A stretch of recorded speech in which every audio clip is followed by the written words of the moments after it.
मंगेतर मेरी इतनी शरारत है, मैं सादा जा, आप तो मेरे फ़ोन का जवाब भी नहीं देते। मैं कितने आपको मैसेज करती हूँ, आप तो मेरा मैसेज भी नहीं देखते। आप कितनी दफ़ा तो व्हाट्सएप पे ऑनलाइन होते हैं, ऑफ होते हैं, फिर भी आप मुझे रीप्ले नहीं करते। जवान कहता है मेरी मंगेतर दे मैसेज होंदे सी, कहता मैं इत्थे बाहर ही सा, अम्मी ने मेरे वास्ते कुड़ी पसंद की सी, मनु उन्हें फोटो टोरी सी दसिया सी कि ऐसा तेरे वास्ते कुड़ी पसंद की है। कहता मैं क्या मैनू कोई एतराज़ नहीं, तुहानू पसंद है तो मैं भी तुहाडे नाल एग्री हाँ। कहता उन्हें आख्या चलो सही है। कहता मैं पाकिस्तान छुट्टी चला सा, वो भी 3 महीने की।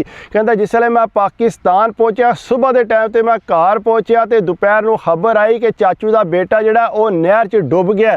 कहता असी सारे उधर दौड़ पे जाके उत्थे रेस्क्यू की टीम भी आई। कहता ढूंढन लग पई। कहता पूरी रात असी जिहड़ा उत्थे ढूंढते रहे, बॉडी को ना मिली।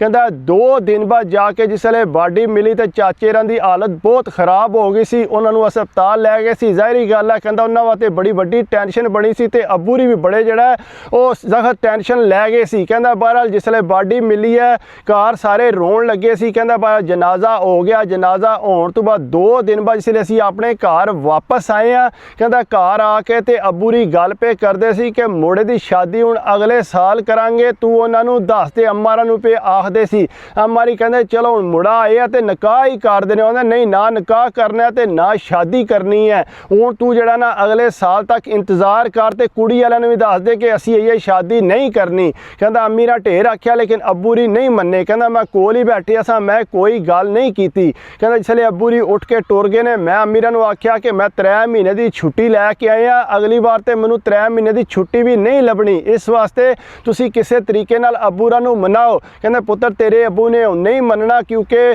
फोतकी बहुत वड्डी है, इस वास्ते वो बड़े टेंशन च ने ते तू रहन दे, चल अगली बार ही सही। कहता मैं भी चुप कर गया। कहता मैं जाके लम्मा पै गया। कहता रात के 11 होए तो मेरे फोन ते मैसेज आया, आप कैसे हैं। कहता मैं जिसले तकिया मैसेज मैनू समझ ना आई कि किदा मैसेज है, लेकिन नंबर जिहड़ा वो पाकिस्तान दा सी। कहता मैं नाल लिखा जी कौन। कहता जिसले मैं जी कौन लिखा ना, अगू कहते हम कौन हो गए। कहता इस तरह के मैसेज करन लग पई बार बार ना, भाई हुण तू सानू समझ नहीं है भी असी कौन आ। कहता पर मैं जिहड़ा ना परेशान हो गया। कहता मैं कहा नहीं अपना तारुफ तो कराओ। कहता तारुफ वो को ना कराए, बार बार यही गल्लां करे कि असी तुहाडा इंतज़ार करते रहे हैं, असी कदों दा तुहाडा नंबर सेव कीते, सानू पता होंदा है कि तुसी किस टाइम ऑनलाइन हो किस टाइम ऑफलाइन हो। असी तो तुहाडा नंबर ही देख के खुश हो जाने। जिहड़ी तुसी प्रोफाइल ते अपनी फोटो लाई है वो असी दिहाड़ च पता नहीं कितनी बारी खोल के देखने।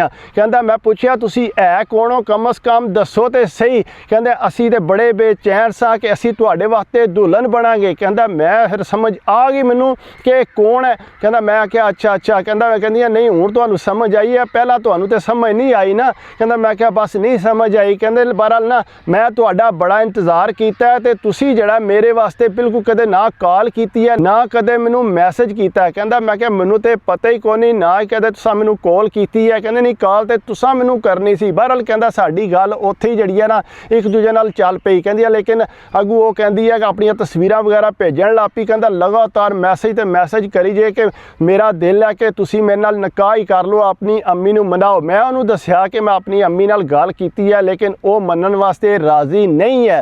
कहंदी नहीं एक बारी फिर तुसी मेरे वास्ते गल करो। कहता मैं जाके अम्मी नाल सुबह फिर गल कीती कि अम्मी किसी तरीके नाल जिहड़ा ना तुसी अब्बू नाल गल करो, चलो मेरी छुट्टी भी है तो मेरा निकाह ही करा दिओ। अम्मी ने फिर भी वही गल कीती कि पुत्र अपने अब्बू नाल जिद ना ला, मैं जाननी है तेरे अब्बू नूं वो किस तरह दे गुस्सा कर गए या टेंशन लै गए, वो बीमार हो जाएंगे, इस वास्ते तू चुप कर जा। कहता अम्मी ने मैनू चुप करा दिता। बहरहाल कहता उस तो बाद जिहड़ा मैं बिल्कुल खामोश हो गया। उन्हें मैनू मैसेज किया कि दस के गल कीती आ। कहता उन्हें 1 मिनट च जिहड़ा ना तकरीबन 40-50 मैसेज जिहड़ा व्हाट्सएप ते कर दिते। कहता मैनू तो इस चीज़ की आदत ही कोई नहीं सी क्योंकि मैं हमेशा जिहड़ी गल करदा सा फोन ते ही करदा सा, मैसेज तो मेरे को जवाब नहीं सी देण हुंदा, ना ही कदे किसी ने कीती सी। कहता मैं फिर मैसेज किया कीती है गल, लेकिन अम्मी ने इनकार कर दिता है। कहंदी अगो टेंशन लै गई, तुसी यह भी नहीं कर सकते, मैं बड़ी बेचैन होई सा। बहरहाल कहता वो इस तरह गल्लां करी जे आस्ता आस्ता वो गुस्सा करन लग पई। मैनू कहंदी है कि मैं तुहानू इतने मैसेज करनी है, तुसी जिहड़ा मैनू सिर्फ 1 मैसेज कर दिंदे हो। कहंदा मैं क्या मैनू नहीं समझ आउंदी क्योंकि मैं उत्थे बाहर काम करदा सा, मैं मैसेज ते कदे किसी नाल गल ही नहीं कीती, जिहदे नाल करदा सा फोन ते ही गल करदा सा, इस वास्ते मैनू आदत नहीं है। वो कहंदी है नहीं हुण तुसी आदत अपनी बदलो ते मेरे फोन का जवाब दिया करो। कहंदा मैं क्या अच्छा चलो सही है दिया करांगा।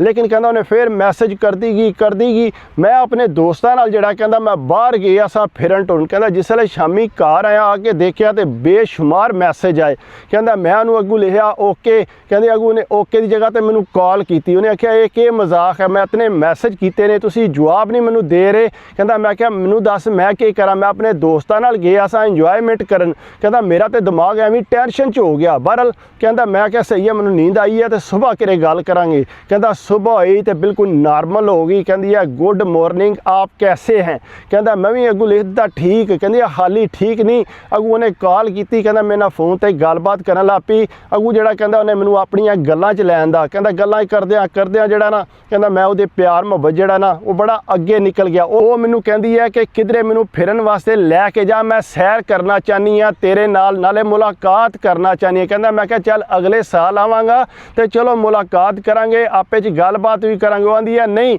मैं हुण तुहाडे नाल जाना चाहनी हाँ तुसीं मैनू किधरे लैके जाओ कहंदा मैं क्या तू दस कित्थे जाना चाहनी है नहीं मैनू लाहौर लैके जाओ मैं उत्थे फिरना टुरना उन्हें क्या तेरे घर दे कोई गल नहीं करनगे उन्हें क्या मेरे घर दे पहले ही तुहाडी दावत करनी है इस तुसीं साडे घर आउणा ते आके मेरी अम्मी नाल गल करियो ते वो बिल्कुल भी कुछ भी नहीं कहणगे कहंदा मैं क्या अच्छा चलो मैं आवांगा ते गल करांगा कहंदा मैं जिसले उन्हां दे घर रोटी बनाई सी ने मैं ते मेरी अम्मी सिर्फ गए अबूरी नहीं सी गए कहंदा उत्थे गए जाके रोटी छोटी खाधी अगू कहंदा वो मैनू इशारा करके वो साइड ते बुला लियो कहंदा मैं उहदे नाल छत ते टुर गया कहंदा उन्हें कुट के उत्थे मैनू कलावा मार लिया छड्डे ही कोना कहंदा ज़ाहिरी गल है मेरा भी पहली दफ़ा ही सी कहंदा कलावा उन्हें छड्डिया कोना ते मैं भी कुट के उन्होंने कलावा मार लिया कहंदा अगू मेरियां चुम्मियां शुमियां लैण लग पई कहंदा काफ़ी देर असीं जिहड़ा उत्ते ही रहे कोई बंदा भी उत्ते ना आया बहरहाल कहंदा थोड़ी देर बाद मैं कहा चल छड़ थले चलीए कोई आ ही ना जाए कहंदी है नहीं कोई आंदा ये साडा घर है तुहाडा घर नहीं है कहंदा उहदियां भैणां भी आई सी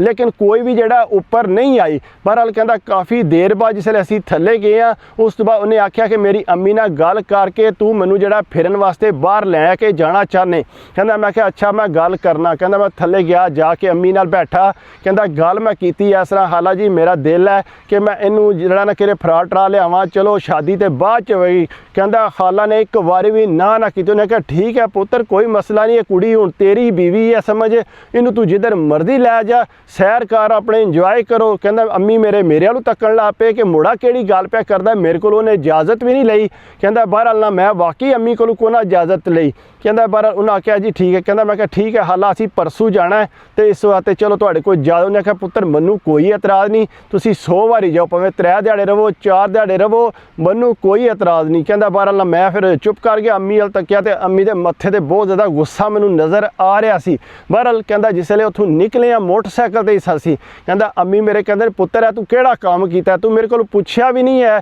उत्थे जाके तू यह गल की नहीं अम्मी मैं उहदे नाल मिलिया तो उन्हें आख्या मेरी अम्मी नाल गल कर उन्हें आख्या पुत्र उन्हें आख्या तो तू गल कर ली है तू पहला मेरे को पुछना सी फिर तू गल करना कि अम्मी सॉरी मेरे को गलती हो गई उन्हें चल पुत्र हुण गलती कर दी है ना हुण परसों उन्होंने नाल नहीं तू लैके जाना आखी मेरी तबीयत नहीं सही कहंदा मैं आख्या अम्मी हुण मैं गल की उन्हें आख्या ना पुत्र जिहड़ी गल मैं पिया आनी है तू वो सुननी है कहंदा मैं ठीक है अम्मी जी मैं नहीं गल करन लगा कहंदा बहरहाल ना जिस दूसरा दिन होया शाम हुई मैं मैसेज किया कि मेरी तबीयत नहीं सही मेरा पेट बहुत ज़्यादा खराब है इस वास्ते जिहड़ा ना मैं नहीं जा सकता सुबह कहंदा अगो मैसेज करन लग पई नहीं तू इस तरह नहीं कर सकता असीं प्रोग्राम बनाए है मैं अपनियां दोस्तां नूं दस दित्ते है इस वास्ते तू इस तरह ना कर मेरे नाल कहंदा मैं क्या मेरा पेट ही नहीं सही मैं किस तरह तेरे नाल जा सकना कहंदा बहरहाल ना जिसले सुबह हुई ना कहंदा अगू जिस दिन असीं प्रोग्राम बनाए असीं कहंदा उस दिन सुबह सुबह साडे घर आ गई कहंदा जिसले साडे घर आई ना आके आंदी है कि हाला जी तुहाडे नाल मैं गल कीती सी तुहानूं आख्या सी